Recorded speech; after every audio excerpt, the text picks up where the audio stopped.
Good day, ladies and gentlemen, and a very warm welcome for the analyst and investor for post-results discussion for quarter one financial year 2021-22 of Arvind Limited.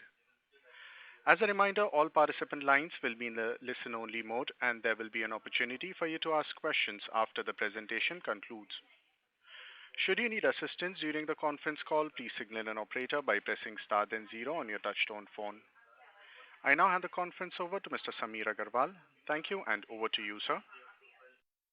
Thank you. Good afternoon to all of you, and thanks for participating in this call to discuss our results of Arvind Limited for the first quarter of FY22. Joining me today is Mr. Jayesh Shah, our Executive Director on the board and Group CFO. This quarter was marked by a strong set of headwinds which our businesses had to weather.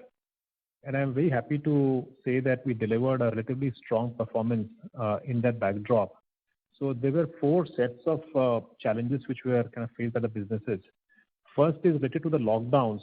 So the garment factories, especially in the southern India, including our own factories, were closed down for a large part of this quarter, which led to the loss of business volume as well as pile up of textile and garment inventories.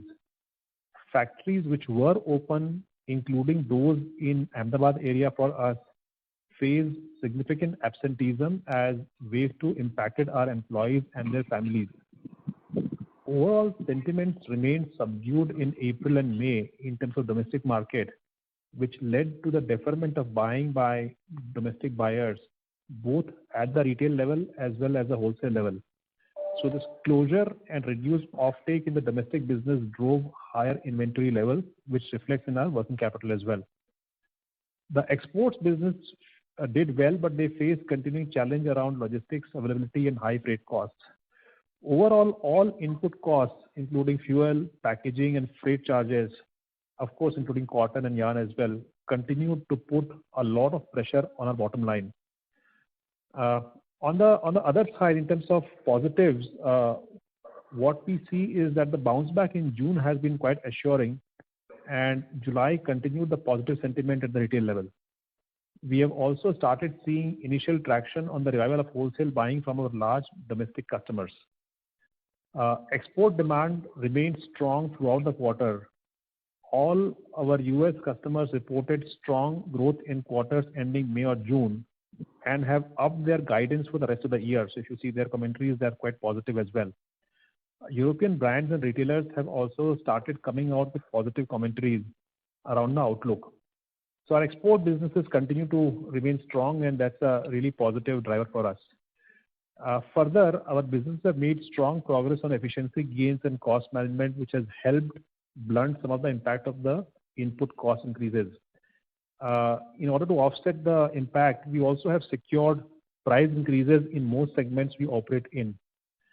Finally, as a result of debt reduction, which we have achieved during the last year, the interest outgo has been lower for us. So as a result of all these factors which I just described, we delivered a relatively strong performance in the Q1 of this quarter compared to the Q1 of last year, which of course is a very impacted quarter. So in some sense, it's not a usual comparison. But just to share the numbers, the overall revenue stood at rupees 1439 crores, which was 140% higher than 599 crores in the Q1 of last year. Overall EBITDA margin stood at 7.2% positive as against negative 4.8% last year in this quarter. Helped with the lower borrowing cost, we achieved break even at the PBT level this quarter. During the quarter, the company booked ROSTL income of 13 crore from of Q4 from the 13 crore for the Q4 of the previous year. And similarly, it paid about 14 crores as a one-time reward for the employees who had been with us, and there were a lot of impact and hardships. The RODTAP rates for fabrics have not been announced, and hence we did not book any income on this account. Textile revenue stood at rupees 1176 crores for the quarter, which was 170% higher than last year. Fabric monthly volumes reflect the bounce back which we are seeing, especially in June. So just to give you some numbers, denim dispatched 6 million meters each in April and May, and 8 million meters in June, And this, compared to last year of Q4, if you see, we did about 6.7 million meters per month in each of the months of Q4 on an average, right? So compared to that, we did 6, 6, and 8. On the woven side, the monthly dispatches stood at 8.3 million, 5.4 million, and 9.3 million meters. Again, our average last year on the Q4 was 9.3 million meters. So what we are saying is we are seeing a revert to the volumes which we saw earlier by June. Export demand stayed robust throughout the quarter, specifically for denim, which exported almost 15 million meters during the quarter after a gap of 3 years. So this was a very good performance on denim export side, especially. Garment volume stood at 6.8 million pieces for the quarter, which was 83% higher than the last year Q1 number of 3.7 million pieces. Apart from the volume recovery, the price realizations remained quite healthy at rupees 202 per meter for denim and 159 per meter for woven, respectively. Input cost pressures continued as cotton prices continued to go sky high. I mean, just as a reference, Shankar 6 is almost trading at 56,000 rupees per candy, upwards on ex-gin level. As mentioned, other input costs like dyes, chemicals, packing materials, and all also remain quite high. What helped us is a fairly tight operating discipline, which gave us an EBITDA margin of 8.9% for textiles, as compared to 7.9% in the last year of Q1. Our advanced materials business continues to be robust. It delivered a top line of rupees 193 crores, which was higher by 81% over of rupees 106 crores last year. And the EBITDA margin in this business stood at 13 crores. So this business continues to do very well for us. It has not been impacted by any of the consumer market challenges which we have seen in the other businesses. During this quarter, our net borrowings increased from rupees 1950 crores at the end of March to rupees 2141 crores, which was in line with our guidance. We believe it's a temporary increase caused by higher levels of gross working capital. And this was caused, like I explained earlier, because of the slowdown in April and May that has resulted in higher inventory, as explained earlier. And so, looking ahead in Q2, we expect domestic demand to pick up as markets reopen and apparel brand, the domestic brand, resume ordering. Export demand should continue to be strong across most markets. In fact, Europe, which was slightly more guarded, is trying to kind of up the buying. On the supply side, reopening of garmenting factories should help us increase the volumes. If normalcy returns and continues, we expect denim and woven volumes to reach 24 million meters and 30 million meters, and garment volumes to reach 9 million pieces. On the policy front, ROSTL for garments has been announced, but for fabric is still awaited. Due to continuing increase in input costs, the margins will get impacted in percentage terms as well in short term, in rupee terms due to lag effect in passing on the cost push. As we had mentioned during our earlier meeting, directionally we will continue to focus on deleveraging. Our debt levels, which went up in Q1, will start showing a downward trend, and we expect that we will come to near March FY21 levels of 1950 crores by end of Q2. Just as a quick, there was a typo in the review note, so it was written as March 20, it's March 21. So now I invite you to ask any questions that you may have. Thank you.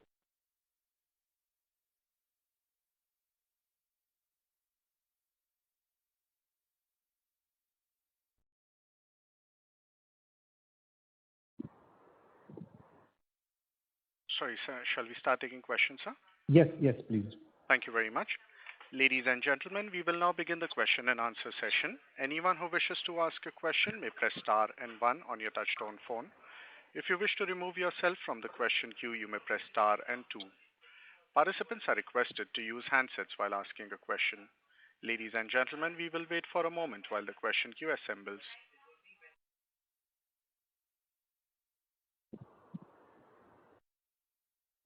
First question is from the line of Sudhir B from Right Time Consultant Services. Please go ahead. Yeah, good afternoon, sir, and good to see that your volume is, recovering from the month of June. Sir, my question is, I have just analyzed your 2-3 quarters, and it is seen that your gross margin is around 51 kind of thing, 50-51%. So, is it fair fair to say that your break-even level of sales is around 1,300, 1,400, and anything above that would go into 50% would go into the gross margin for us. Is it the right understanding, sir?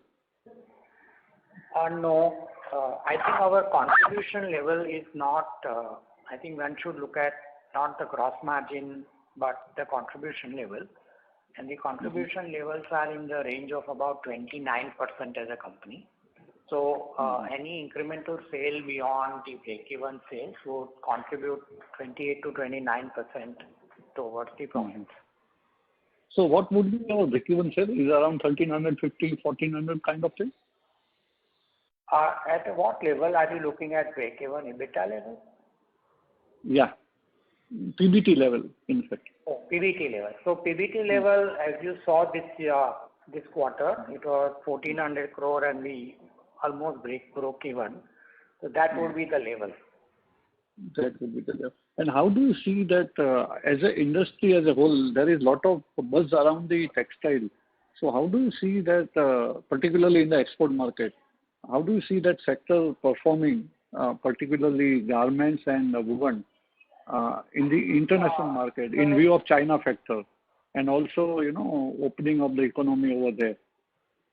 Yeah, so, as you rightly said, there are two reasons. One is that, of course, globally, because most of the brands and retailers did not have much inventory. So when the markets opened up, the demand for products suddenly shot up, and that resulted into kind of in fact, shortage of products in the textile industry. That has led to a sharp increase in demand across the board. Of course, second is the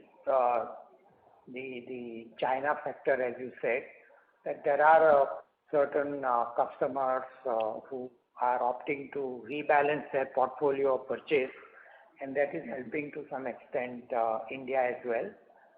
So to answer your question, yes, the export markets are looking good. One caution, of course, is that currently there is a high amount of quantitative easing all across. So as and when it tapers off a little bit, we have to see how the markets react, particularly in the US. However, the good thing is that Europe is just about to start buying. So that will be a positive factor and would balance out some of the reductions, if at all there is one, in the US market. Great. And so the last question, what is the sales growth you are seeing for the next 3 quarters? When we did around 5,200 crores. Right now, in absence of, because of the uncertainties, we are not giving a yearly guidance.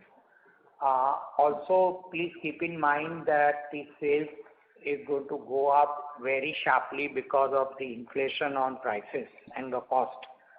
And so that will not be a correct, way to look at the performance. I think if you look at the volume growth, which is what my colleague spoke about, I think we are looking at a reasonably high volume in Q2, both in denim and our mainline products, denim and wovens. And our advanced material division continues to remain strong and continue to grow at 20-25%. Oh, great, sir. Thanks for the opportunity and all the best, sir. Thank you. Thank you. The next question is from the line of Nihal Jham from Edelweiss. Please go ahead. Yes, thank you so much and good evening to the management. So, 3 questions from my side. Yes. First, on the margins, if I notice, it's not as if the gross margin has gone down so significantly, but our other expenses are more or less constant from Q4.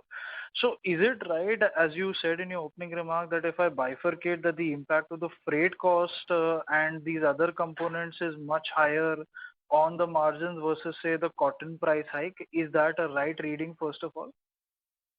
So 2 things. One is that, the fixed cost, because unlike in the earlier period, right, this time after having reduced the fixed cost, we haven't done any cuts in the fixed cost.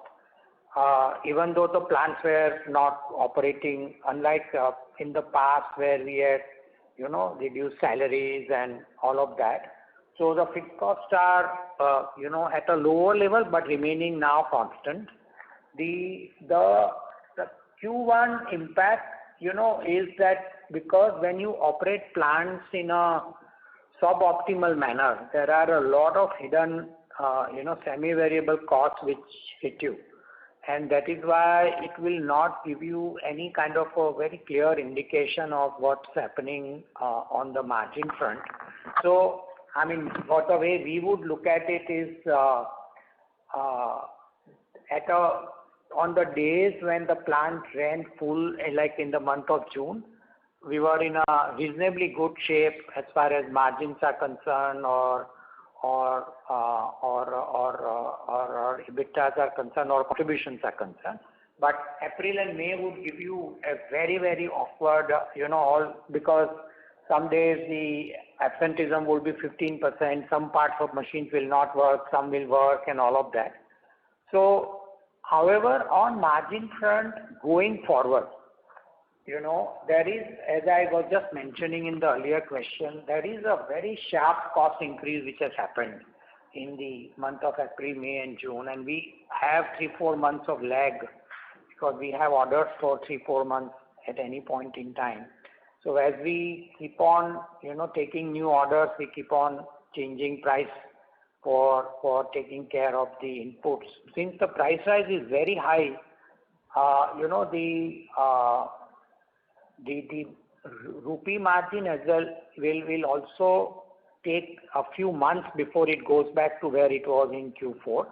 But the percentage margin will continue to remain low if the prices remain elevated. Because, you will see on these volumes around 7-8% increase coming out in the Q2 only on the price front. Because our prices are going up fairly fast in Q2. So margins are likely to get stabilized in unit terms sometime in September if the cost push doesn't keep going up. And in percentage terms will remain, lower purely because the price increase is not going to give us extra rupee profits.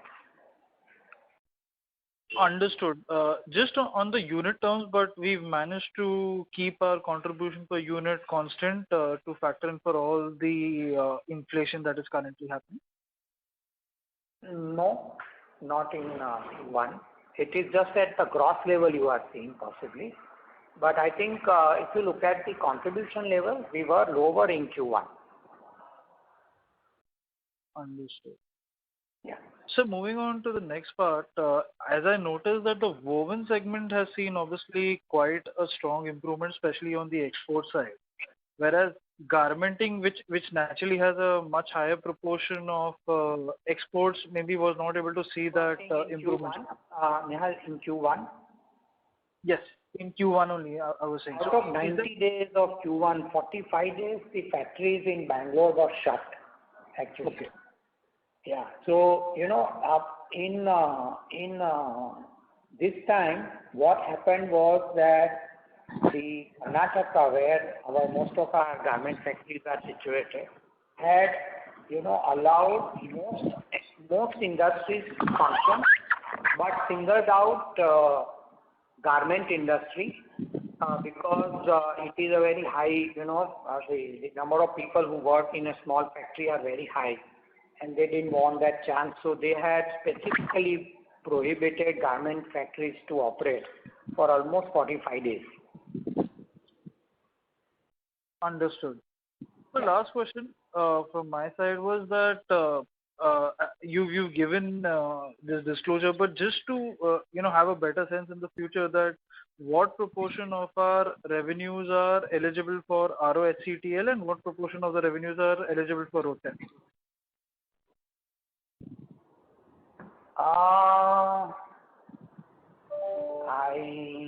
Proportion I don't know. Maybe in some time my colleague will do some number crunching and come back in next 10-15 minutes. Vinay, can you please help us with this?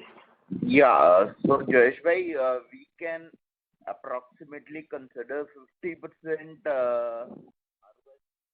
No, Vinay. We'll have to say how much is exports, and of that, how much is garments and how much is road tax. So Yeah. that we So of our total sales, our exports are close to 54%, right. and it is equally divided between garments and fabric. Okay. I got that partially. I'll take this offline also. Sure. Thank you. Thank you. The next question is from the line of Sagar Parekh from One Up Finance. Please go ahead. Hi Jayesh bhai. Thank you for taking my question. So firstly, did I hear it right? You said 7 to 8% is the price increase in Q2 due to the input price going up. Is that the right way for across products? Yes. Okay, so that is over quarter one. I mean over Q1 FY22, right? So absolutely, it will not be like on 30th June to 1st July, Sagar.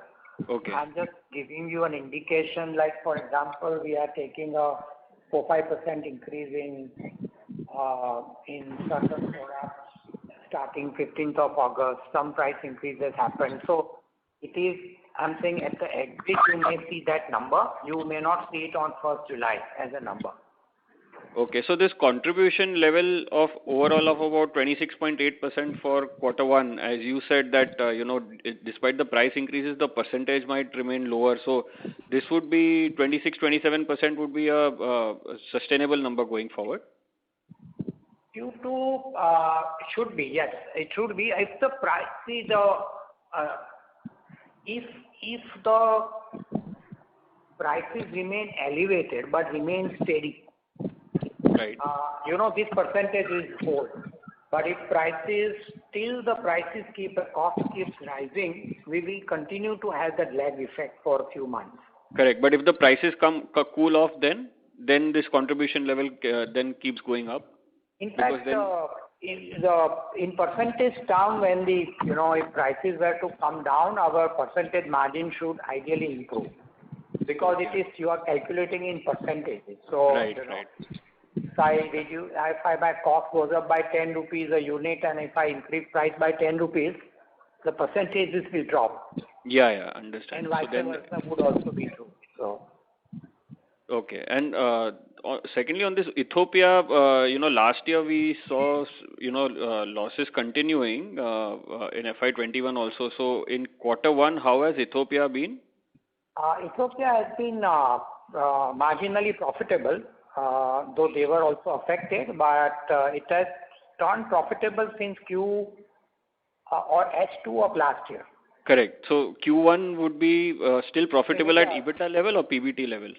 No, it is not at a PBT level. It was profitable at EBITDA level.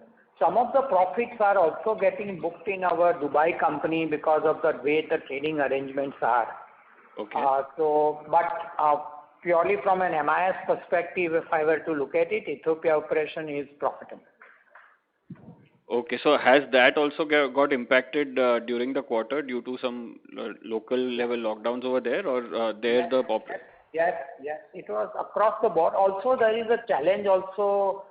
Q1 challenges are also in form of availability of containers across. So, even in India and in other parts, we were not able to, ship goods in time. That was another challenge that we faced. Also, at Bangladesh border was a big challenge because, goods were not moving because of several restrictions. I think all of that has eased out in June and July, so it should be okay now. So how should we look at Ethiopia numbers, Ethiopia plus Dubai, if I have to take it for FY22? If you want to look at it, we don't give division or a unit-wise numbers. No, the reason why I'm asking is because we, last 2-3 years we have been showing a reasonable amount of losses from that business. So if that turns profitable, that can significantly add to our consolidated EBITDA. Overall, we are looking at total business and not unit, because there are a lot of units within the company which are doing not so well and doing extremely well. So Right. I think one will have to, even within denim or in wovens, there are certain products which don't do well, Sagar. So Right. I think the way to look at it will be the whole business and not a particular division or a line of a product. And overall garment is shaping up, and thanks to ROSTL, it should continue to do well as we increase our throughput and take it back to the normalcy in terms of capacity utilization. Okay, understood. And on this other segment, I understand that it's a very small part of our business, but still it is, every quarter it's showing losses. It's not, it has businesses which are all AMC driven businesses. There is a lot of annual maintenance business we do across most of the businesses which are part of others. And those businesses were the worst in terms of, in the COVID period. So we had to kind of have zero revenue in those businesses with fixed costs remaining high. It is turned and it is not so in July onwards. So you will not see such challenges July onwards. So others will become profitable from Q2 onwards? It will at be EBIT or EBITDA level? marginally profitable or marginally loss, but it will not be a size. It is because of the challenge of that service sector that we are in. Okay. That affects us. Yes. And any color on or any thoughts on this, the real estate monetization that we had embarked upon last year? I told in the last, conference call that we are likely to realize about 150 crores. Correct. Yes. We started to get that money, and we are hopeful that at least that amount will come during the year. Okay. And on deleveraging part, how much should we expect total deleveraging for the year, and what would be the capex number for FY22? So capex I can tell you because that's in our hand. Deleveraging will depend upon how the market and the COVID uncertainties play out. So directionally, deleveraging will happen. But capex number I can tell you will not exceed about 100 crores during the year. Okay, so similar to last year's level. So if we do about 800-850 crores of operating profit this year, then with the 150 crores additional coming in from land sale, then we can safely assume about 400-500 crores of deleveraging this year? Numbers are with you. I won't comment on EBITDA or anything, Sagar. Okay, no because problem. it is very uncertain. I would love to give a guidance, but Right. there are challenges which are absolutely beyond us for us to be able to give you a number. Okay, Jayesh bhai. Thank you so much for answering all the questions. All the best. Thank you, Sagar. Thank you. The next question is from the line of Ketaki Jain from Canara Life. Please go ahead. Hi, sir.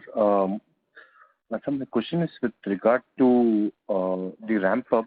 So should we, given the July has been very favorable, we have highlighted in the presentation, the textile division, can we expect a turnover kind of 1,500 crores kind of turnover next quarter, sir? Which division? Textile division. Can we expect 1,500 crores next quarter, given the July ramp up we have shown in the presentation? Again, I want to, highlight one factor. You can expect that kind of a number or even slightly higher turnover, but it is also some portion. I wouldn't call it a large portion, but some portion is because we have a very high level of price increase. Okay.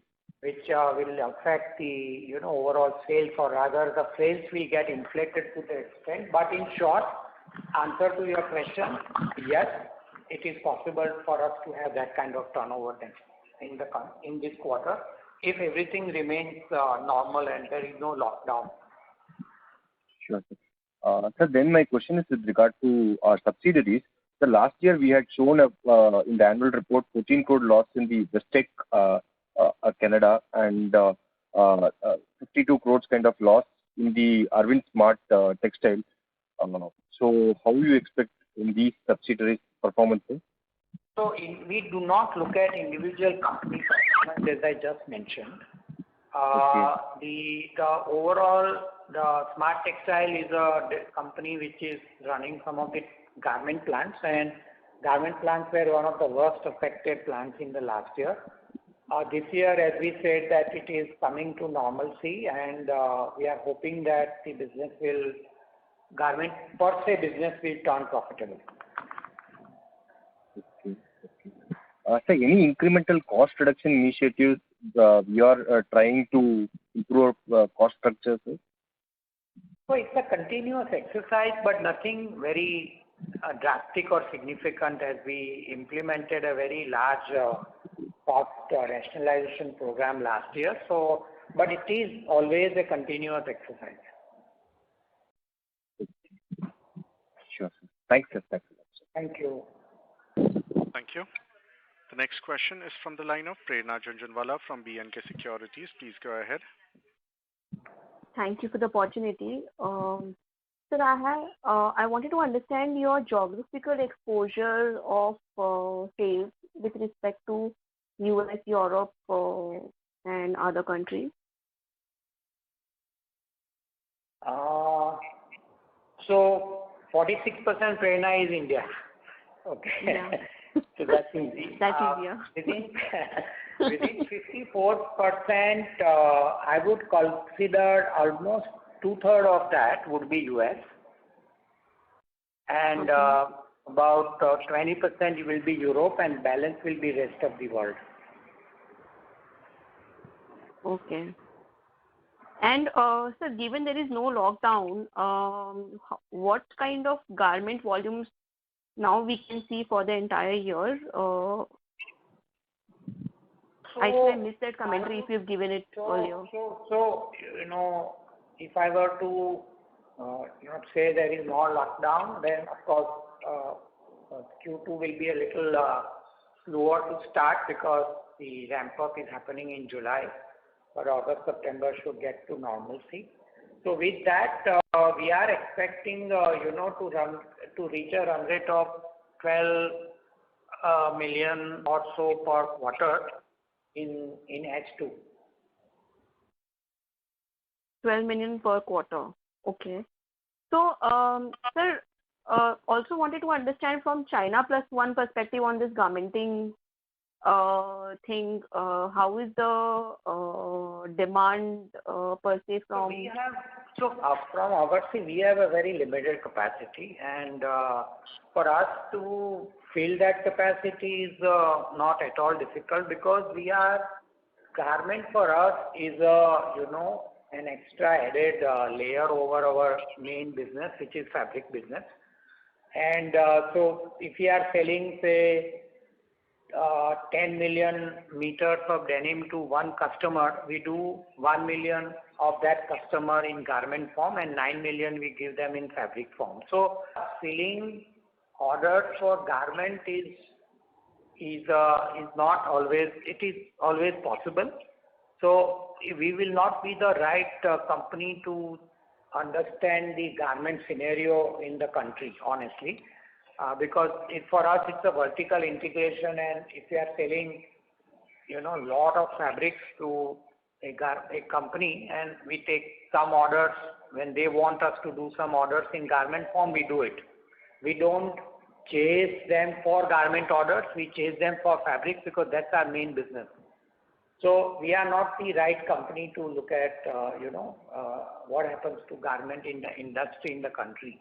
But we believe that with the China factor, India is getting a lot of orders.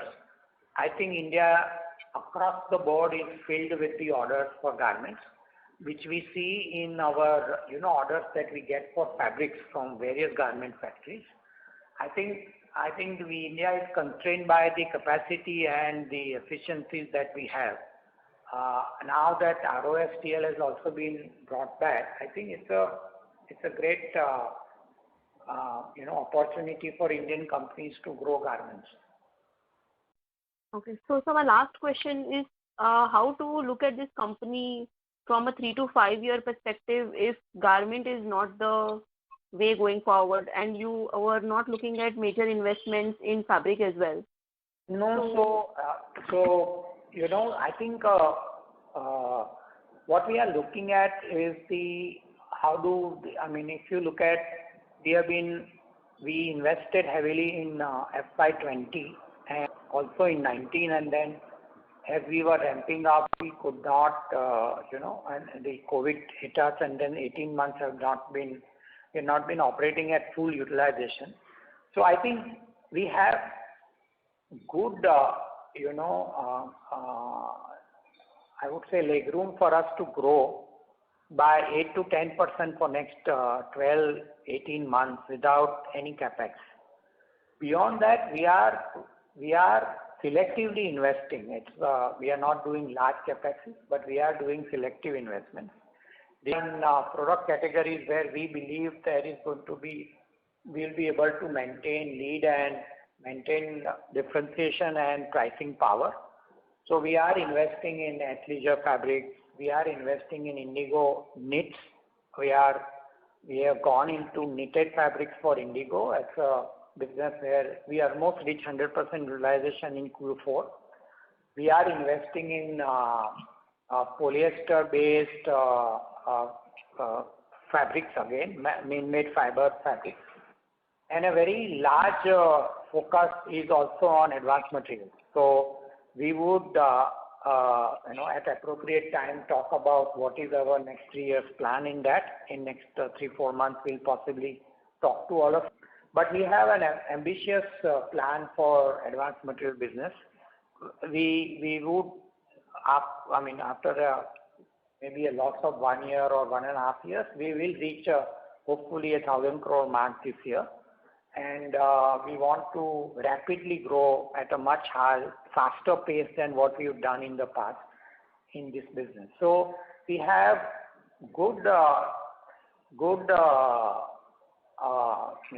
engines for growth but we want to maintain that discipline of a much higher, asset turnover ratio than typical textile business. Okay. I'm so sorry. I was saying it as a last question, but athleisure fabrics, polyester-based fabrics, do you think they are, what kind of asset turnover these fabrics can give you as compared to normal woven fabrics? So again, we are not investing in the entire value chain. As we are investing in only the last mile or some processing or some weaving equipment somewhere. So we are looking at anything around 3 to 3.5 tons of asset for every incremental investment we do. Okay, and margin profile and revenue share today in this in these new businesses? It will not even worth talking because we've been investing and experimenting and perfecting these products for now almost. It took longer because of COVID, but almost 12 months.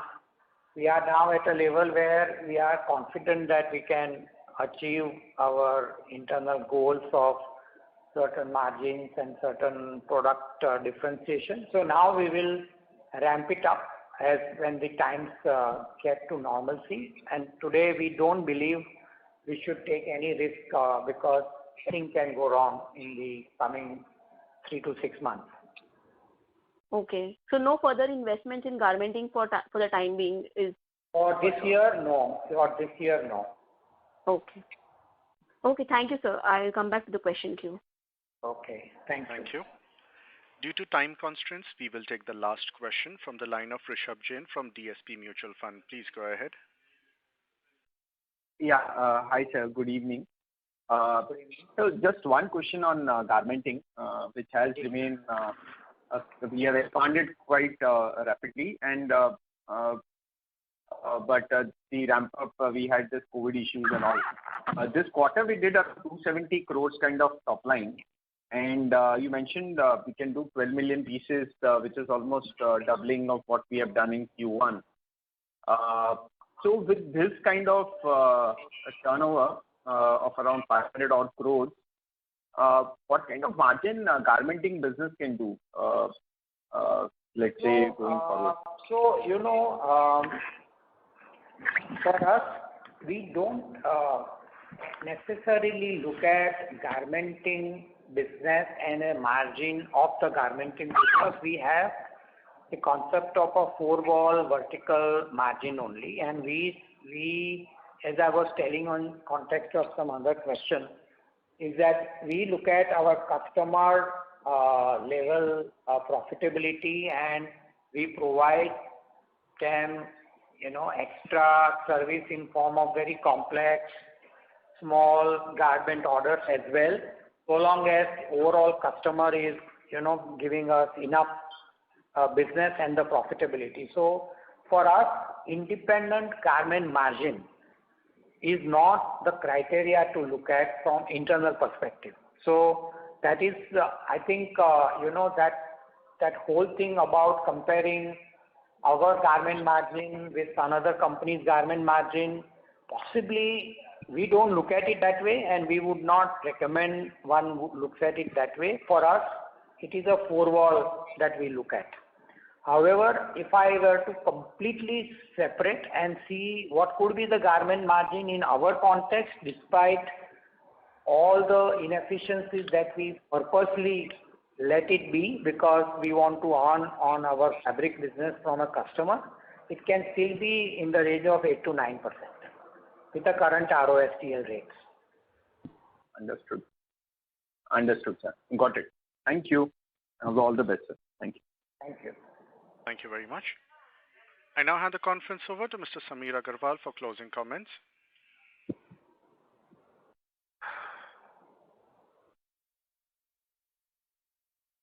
I think he may not be there. So thank you all for coming over for the Q1 conference.